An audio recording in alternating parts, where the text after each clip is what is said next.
नमस्कार. अर्थातच मी भागवत जाधव शाल जोडे ह्या कार्यक्रमात मी सगळ्यांचं स्वागत करत आहे. आजचा विषय आहे गरिबाला जगू द्या. 1% लोकांक 73% पैसे प्रत्येक ठिकाणी मोनोपाली, विमान असो की मेडिकल, ठिकठिकाणी मोनोपालीच. म्हणजे विमानाच्या बाबतीत इंडिगोची मोनोपाली, आता तुम्हाला माहिती आहे छोट्या मेडिकल दुकानांसाठी सुद्धा आता मोनोपाली झाले, मोठमोठे उद्योजक आलेत आणि बऱ्यापैकी डिस्काउंट देऊन ते गोळ्या औषधं देतात, त्याच्याबद्दल वाद नाही.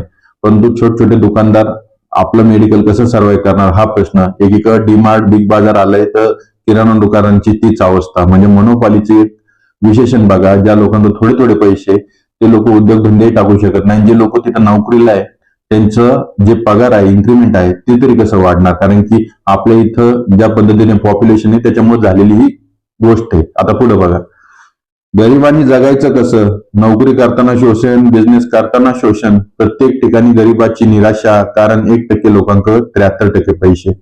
IAS असो की IPS, पॉलिटिशियन असो की उद्योजक, सगळ्यांची एकच इच्छा, मोनोपॉली आपलीच पाहिजे. तुमची वृत्ती राक्षसी, त्याला नाही कशाची कदर. असो, जगा आणि जगू द्या हे फक्त म्हणण्यापुरतं राहिलं. थोडक्यात काय, तुम्ही आमच्या ताटाखालचे मांजर बना, कारण 1% लोकांक 73% पैसे. आता ही सगळी अवस्था आहे.